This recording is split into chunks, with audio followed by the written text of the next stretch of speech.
One day, God, or the Lord, asks Abram to leave his country and people and travel to the land of Canaan and establish a new tribe there.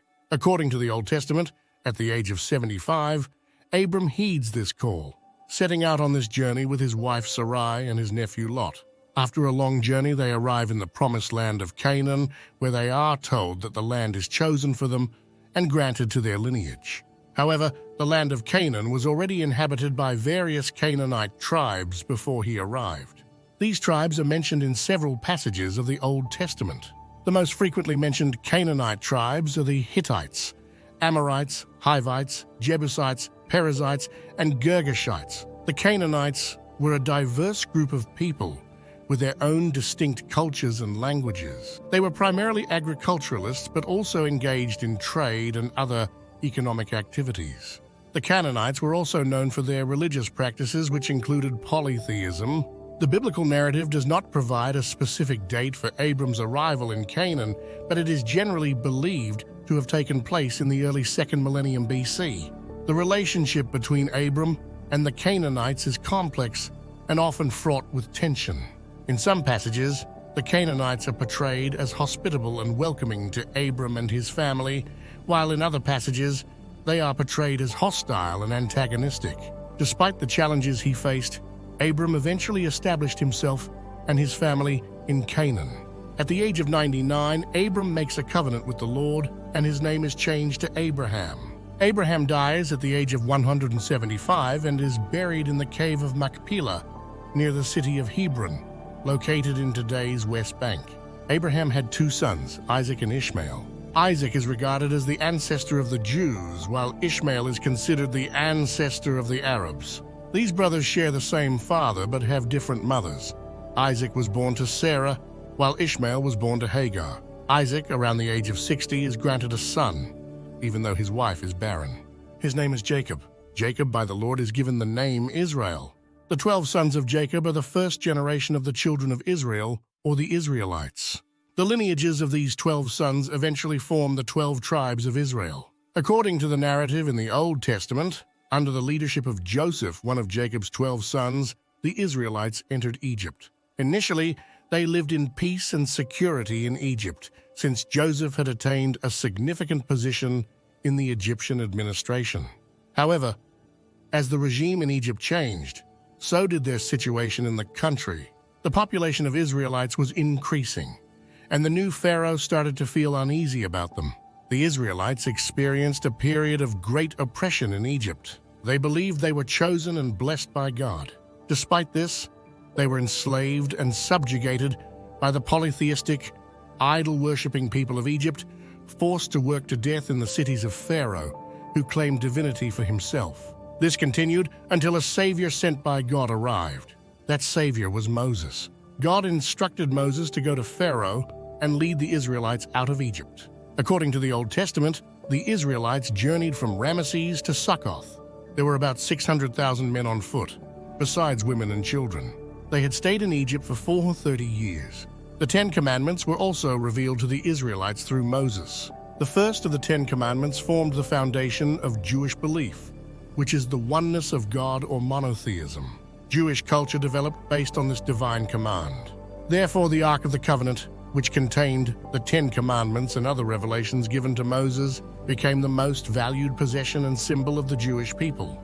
Under the command of Joshua, who succeeded Moses, the Israelites carried the Ark of the Covenant, their most sacred relic, as they conquered Canaan. They fought against idol-worshipping tribes, and their rallying cry was, "Hear, O Israel, the Lord is our God, the Lord is one." Under Joshua, the Israelites battled idol-worshipping factions in Canaan, a struggle lasting generations. Due to their tribal division and lacking a central state, they rallied around religious judges during wars. Their plea for monarchy led Samuel to appoint Saul as king, initiating Israel's monarchy, which saw victories. Yet, it was David, a Judahite, not Saul's descendant, who founded Israel's first dynasty, elevating its power unprecedentedly. He conquered the city of Jerusalem and made it the capital. King David engaged in conflict with various tribes, including the Philistines, who hailed from the Aegean area, likely modern-day Crete, and settled in Canaan around 1175 BC. They inhabited a strategically valuable coastal region of Canaan, extending from Gaza in the south to Tel Qasil, close to what is now Tel Aviv. This region was particularly fertile and lay along a vital international trade corridor. Their urban centers were 5 main cities: Gaza, Ashdod, Ashkelon, Ekron, and Gath, situated along Canaan's southern coast. In the most famed clash, David faced off against the Philistine giant Goliath during an extensive conflict between the two nations. He was successful not only militarily but also diplomatically. During David's time, the territories controlled by the Israelites expanded from the Sinai Peninsula in the south to the Euphrates River in the north. One of David's biggest ambitions was to build a grand temple to house the Ark of the Covenant, which had been carried on backs or hidden away in obscure places until then. However, this task fell to his son Solomon. Solomon commissioned a magnificent temple in Jerusalem, where the Ark of the Covenant was placed. After centuries of migrations, wars, and chaos, the Israelites found prosperity, peace, and security. They would never again attain the peace and security they had during the reigns of David and Solomon. On the contrary, the nation would first be torn from within, then crushed by their enemies. Upon Solomon's death, his son Rehoboam ascended to the throne. However, Rehoboam's leadership was met with resistance, particularly due to his refusal to lighten the tax burden as demanded by Jeroboam and the people, leading to the division of the United Monarchy into the northern kingdom of Israel and the southern kingdom of Judah around 931 BC. The 10 northern tribes made Jeroboam their king, while only the tribes of Judah and Benjamin remained under Rehoboam's rule, alongside the Levites.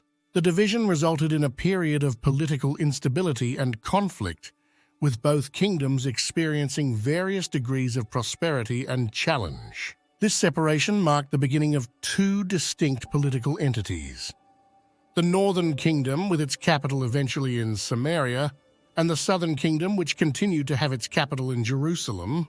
In 722 BC, Samaria was invaded by the Assyrians. With this invasion, the 10 tribes living in the northern kingdom of Israel gradually vanished from the historical stage. Most were exiled and assimilated, losing their identities wherever they went. From that day on, they were referred to as the 10 lost tribes of Israel. The southern kingdom of Judah, governed by the lineage of David, lasted longer.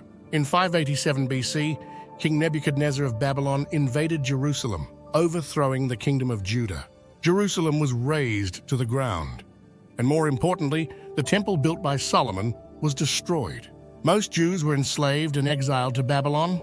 This period of captivity lasted 50 years until the Persian conquest of Babylon. Cyrus the Great, the Persian king, issued a decree in 538 BC that allowed the Jewish exiles to return to Jerusalem and rebuild their temple, effectively granting them the status of a self-governing province within the Achaemenid Persian Empire. This strategy was designed to secure the loyalty of his new citizens by honoring their cultural and religious customs. For the first time in history, a nation was returning to its homeland. The recovery following the return took 70 years, culminating in 458 BC with the rise of Ezra, a priest. Ezra, along with his assistant Nehemiah, began rebuilding Solomon's temple, which had been in ruins for about 150 years. This marked the beginning of what is known in Jewish history as the Second Temple period. During most of this period, Jews lived under foreign rule. The only period of independence during the Second Temple period came with the Hasmonean kingdom, established following the Maccabean Revolt. Historically known as the Maccabean Uprising, the revolt, which erupted in 167 BCC, was a Jewish rebellion against the Seleucid Empire and its Hellenistic influence, particularly under King Antiochus IV.